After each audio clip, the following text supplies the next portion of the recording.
Bapak Dr. Insinyur Munzir Husnia MSI.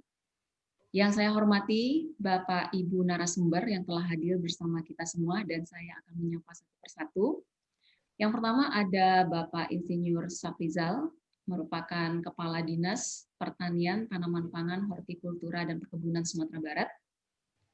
Kemudian ada Bapak Profesor Dr. Insinyur Irsalas MS, peneliti utama sumber daya lahan dari Kementerian Pertanian. Selamat datang Pak, sudah bergabung bersama kami. Kemudian ada Profesor Dr. Insinyur Musliar Kasim MS, merupakan Guru Besar Fakultas Pertanian Universitas Andalas. Selamat datang Pak, beliau sudah menyediakan waktu untuk kita semua. Kemudian ada Bapak Profesor Dr. Insinyur Istrilbert MS, Guru Besar dari Fakultas Teknologi Pertanian UNAN. Selamat datang Pak In. Ya, selamat Bu Eka. Kemudian ada Bapak Insinyur M. Irsyad MM, merupakan Direktur Utama Bank Nagari. Ada Bapak Insinyur Joni, Ketua AFTA. Selamat datang, sudah bergabung bersama kita juga. Kemudian ada Bapak Insinyur Fajarudin MM, mantan Kepala Dinas Perkebunan Sumatera Barat. Ada Bapak Insinyur Masrul Zain, mantan Kepala Dinas Pertanian Sumatera Barat. Assalamualaikum. Waalaikumsalam Pak, selamat datang. Ada Ibu Dr. Insinyur Elina Mansyah MP, Kepala Balitbu Tropika Solo. Selamat datang Ibu, satu-satunya wanita yang menjadi narasumber kita pada hari ini. Kemudian ada Bapak Dr. Insinyur Endri Martius MSc, dosen Fakultas Pertanian Universitas Andalas. Kemudian juga yang saya hormati adalah seluruh peserta acara ini, yaitu Bapak dan Ibu alumni Fakultas Pertanian Universitas Andalas, UDA dan UNI, dan juga yang bukan alumni, yang telah meluangkan waktu untuk berbagi, sharing, dan diskusi demi kemajuan pertanian di Sumatera Barat. Bapak Ibu semua, dalam waktu 2,5 jam ke depan, kita akan menggali ide, kemudian juga saran, masukan yang terkait dengan pembangunan pertanian di Sumatera Barat. Dan tentu saja, seperti yang telah disampaikan oleh Pak Dekan tadi, bahwa ini nanti semuanya akan dikompilasi dan akan kita sampaikan kepada gubernur terpilih untuk periode selanjutnya.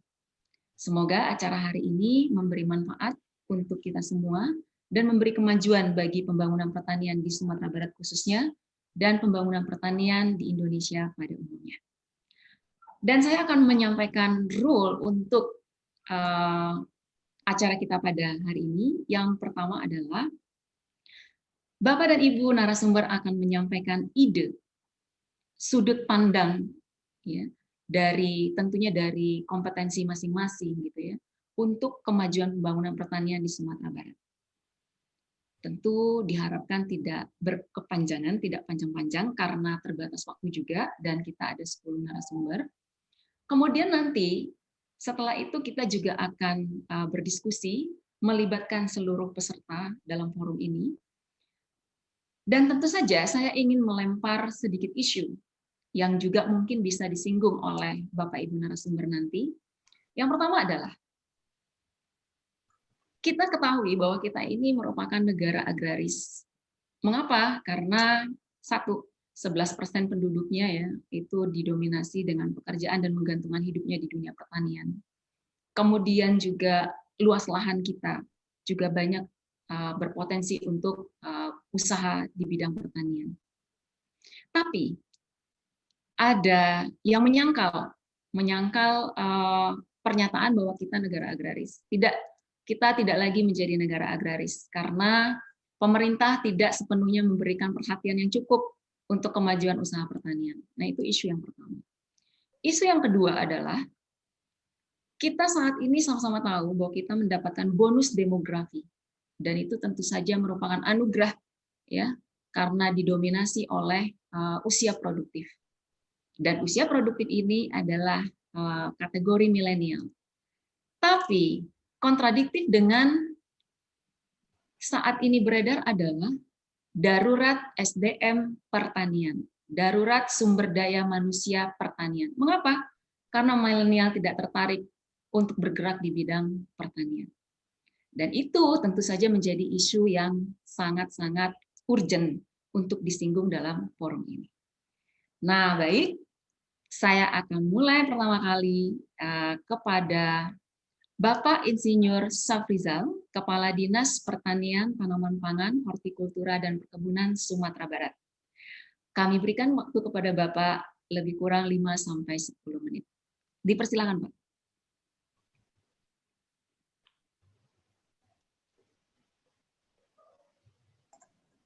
Bapak Safrizal, apakah sudah hadir bersama kami? Bapak sudah hadir, Ibu. Hanya saja itu mikrofonnya masih di unmute, Bu. Mungkin Baik. Sudah, Bu. Silakan Pak Safrizal. Assalamualaikum warahmatullahi wabarakatuh. Waalaikumsalam warahmatullahi wabarakatuh. Yang kami hormati Pak Dekan, yang kami hormati udah kami, para senior kami, para narasumber, Pak Muslir Kasim, Pak Isribet, kemudian Pak Joni, Pak Fajar, Pak Masrul Zain, Bapak-bapak, Ibu narasumber lainnya. Baiklah, kami akan menyampaikan materi dari Dinas Pertanian mengenai pembangunan pertanian ke depan.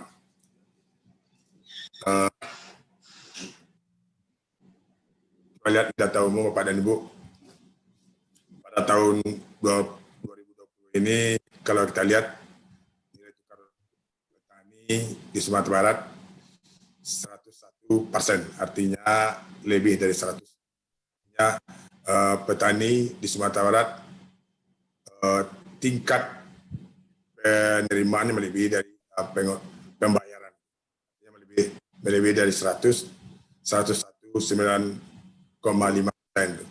Yang paling tinggi itu NTP-nya lada perkebunan 111%, kemudian yang kedua peternakan 104%, kemudian untuk OT 97%, kemudian untuk tanaman pangan 95%. Artinya untuk komoditas tanaman pangan itu petaninya belum sejahtera, tapi mendekati sejahtera, 95,2, kemudian OT 97,22. Ini gambaran NTP Bapak Ibu yang kami hormati.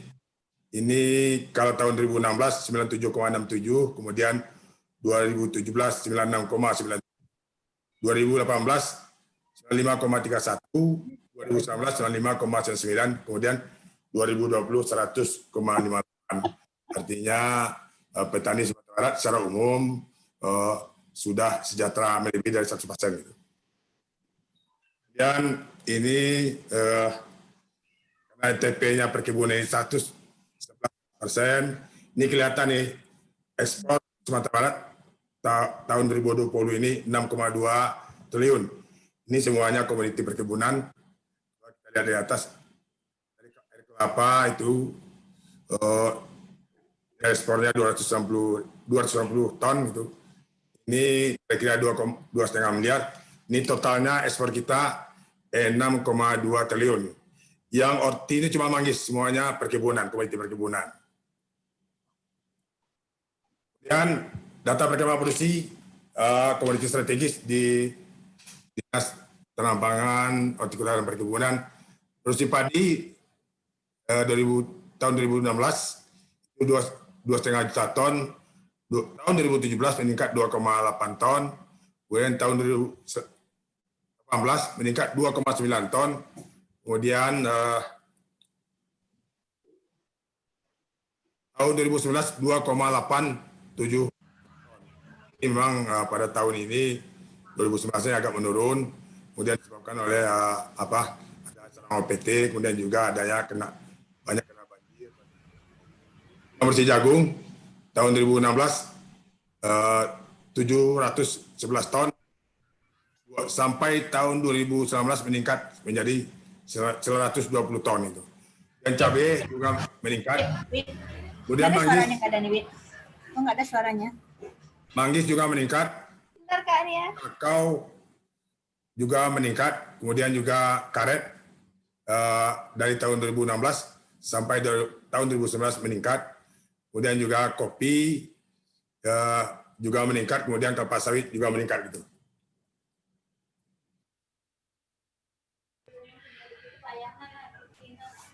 Bapak dan Ibu yang kami hormati,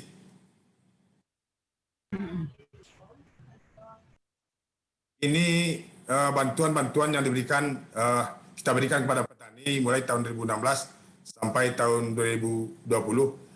Di antaranya sarana pasca panen padi, ini combine, alat panen, kemudian juga sampai kepada RMU organik, kemudian rayal mobil, kemudian rayal ultraviolet, kemudian juga yang ada ini sarana pengangkut hasil pertanian, becak motor, ini banyak bantuan.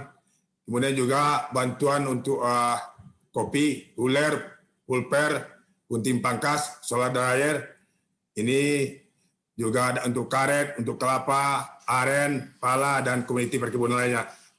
Bapak Ibu hormati, ini bantuan sangat banyak sekali Pak, Bapak dan Ibu. Mulai dari panen dan pasca panen, itu bantuan alat mesin pertanian. Gitu. Kemudian ini rehab jaringan irigasi tersier, mulai dari tahun 2016, 21.547 hektar, sampai tahun 2020, 6.650 hektar. Ini bantuan untuk rehab jaringan irigasi yang digunakan untuk agar air supaya sampai ke sawah itu, supaya jangan terjadi pembocoran-pembocoran di saluran irigasi tersier. Dan ada embung dari tahun 2016, ini tahun 2016 36 hektar, kemudian sampai tahun 2020 7 hektar dan jumlahnya selama 5 tahun 76 hektar. Dan cetak sawah, ini kita juga ada cetak sawah Bapak Ibu yang hormati, tahun 2013 927, kemudian juga sampai tahun 2018 148, totalnya semua selama 5 tahun 2.793. Cetak sawah ini alokasi dari pusat sampai 15.000 selama 15 tahun, tapi kita cuma merealisasikan 2.700 karena memang tidak adanya lahan potensi untuk cetak sawah. Kebanyakan di Sumatera Barat ini lahan kita banyak perbukitan, kemudian juga banyak lahan lawa gitu.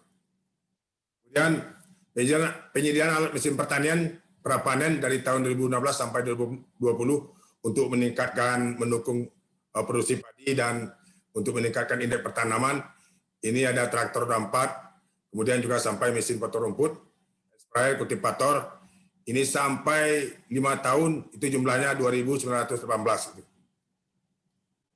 Kemudian ada bantuan pupuk subsidi dari tahun 2016. Sebenarnya bantuan pupuk subsidi ini kita membutuhkan kira-kira 250.000 ton setiap tahun, baik itu urea, NPK, tapi yang diberikan cuman lebih kurang 116. Ini kurang kita 100.000 ton untuk pupuk subsidi sesuai dengan rekomendasi yang diberikan oleh kita di pertanian gitu. Kemudian bantuan benih, ada bantuan benih bawang merah, cabai, bawang putih, jeruk, manggis, dan juga ada bantuan untuk benih padi dan jagung gitu. Dan juga bantuan perkebunan mulai dari kopi, kakao, karet, kelapa, kemudian cengkeh gitu. Cepat saja. Dan juga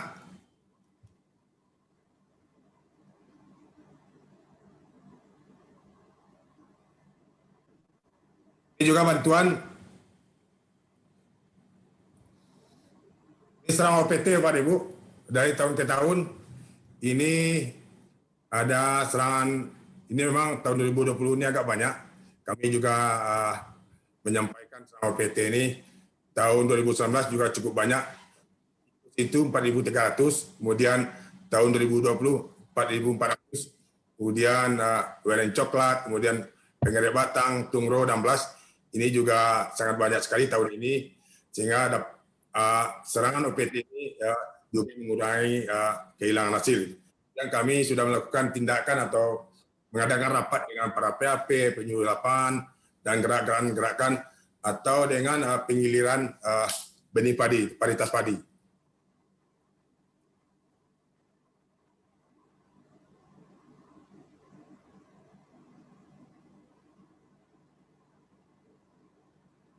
Ini luas kerusakan tanaman padi akibat bencana dari tahun 2016 sampai 2020.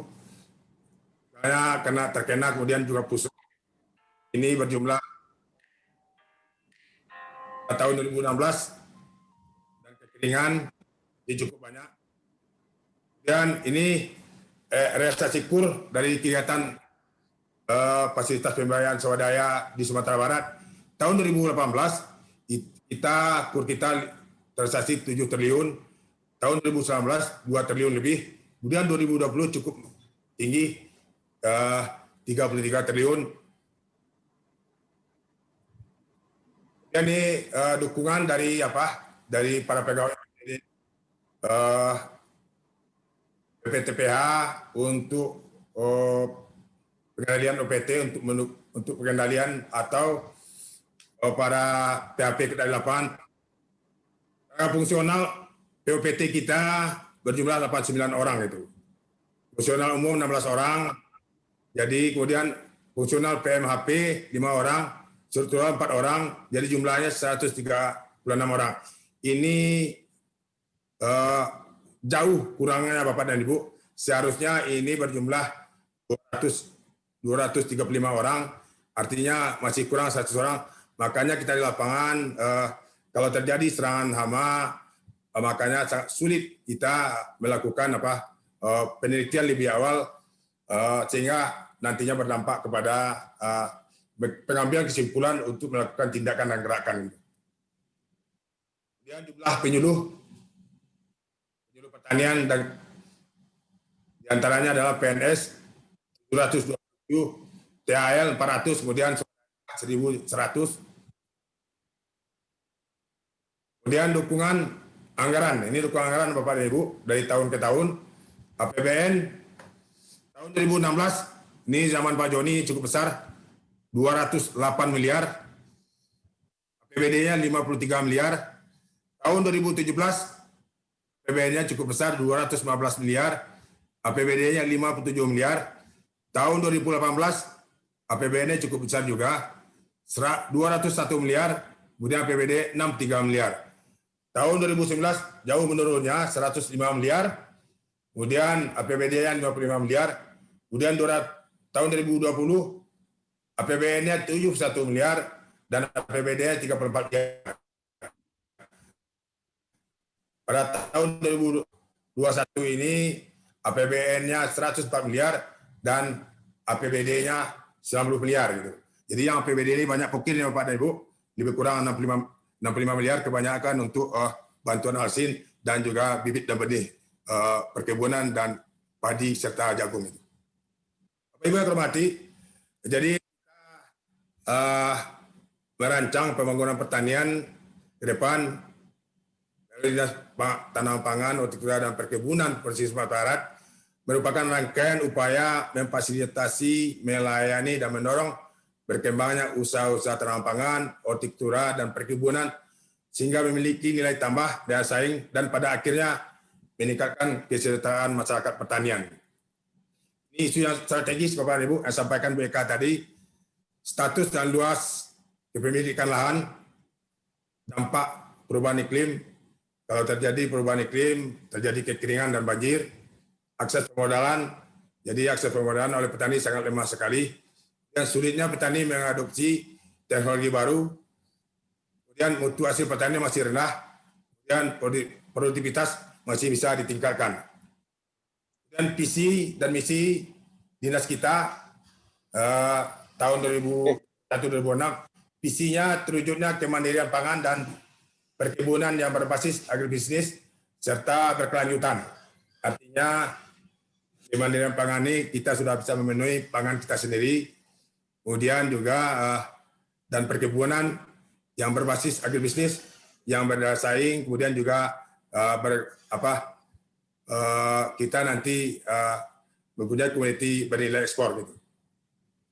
Misi yang pertama mewujudkan kedaulatan pangan, yang kedua mewujudkan hasil komunitas perkebunan yang berkualitas dan berdaya saing dengan tujuan nanti komoditi perkebunan ini kebanyakan di samping memenuhi kebutuhan dalam negeri juga untuk ekspor gitu.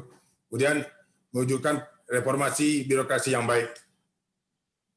Dan tujuan meningkatkan produksi dan produktivitas perkebunan, tanaman pangan dan hortikultura. Kemudian yang kedua, meningkatkan nilai tambah dan daya saing komunitas perkebunan, tanaman pangan dan hortikultura. Yang ketiga, meningkatkan SDM pertanian. Yang keempat, meningkatkan kinerja organisasi. Kemudian sasaran strategis, meningkatkan ketersediaan pangan strategis. Jadi kita ada komoditi strategis kita, di antaranya adalah padi, jagung, kemudian juga cabai, kemudian bawang, kemudian jeruk, manggis untuk horti, kemudian juga yang paling banyak itu untuk perkebunan kakao, karet, kemudian kelapa sawit, kemudian gambir, kopi, dan ditambah dengan kelapa. Gitu. Kemudian yang kedua, meningkatkan daya saing komunitas pertanian.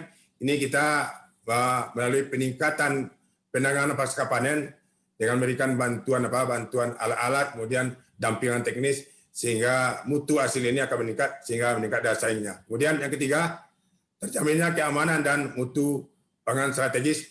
Ini juga kita perlu kemurnian dari hasil kita ini supaya tidak bercampur dengan zat-zat kimia, sehingga keamanan pangan ini agak terjamin. Kemudian, baik, Bapak mohon dipersingkat ya Pak. Oh ya, ini ada sasaran strategis ini ada 7. Kami percepat saja. Kemudian kebijaksanaan umum pembangunan pertanian ada 4 nih, diantaranya meningkatkan produksi, produktivitas komoditi unggulan tanaman pangan, hortikultura dan perkebunan gitu. Ada 4 nih. Kemudian meningkatkan infrastruktur sarana-prasarana. Kemudian kalau bagaimana meningkatkan produksi, diantaranya meningkatkan penyerapan benih unggul dan bersertifikat. Kemudian meningkatkan penerapan budidaya pertanian. Kemudian meningkatkan pengendalian serang OPT. Kemudian meningkatkan pengembangan kawasan komunitas pertanian. Kemudian meningkatkan penggunaan lahan, mengoptimalkan penggunaan lahan. Kemudian meningkatkan pengembangan pertanian organik. Kemudian selanjutnya meningkatkan nilai tambah. Kemudian peningkatan infrastruktur sarana-prasarana, audit lahan pertanian, penetapan skala prioritas kawasan pengembangan, mempertahankan kesuburan tanah dan memperbaiki kondisi lahan marginal, mengoptimalkan pemanfaatan lahan pertanian terlantar, kemudian meningkatkan fungsi sarana irigasi, meningkatkan penggunaan benih bersertifikat, pembinaan dan pemberian penangkal benih, fasilitas penyediaan pupuk subsidi. Kemudian yang keempat, meningkatkan kapasitas kelembagaan dan SDM petani serta petugas. Ini ada 6 item. Kemudian Bapak Ibu yang terhormati, ini target kinerja kami tahun 2001 sampai tahun 2005.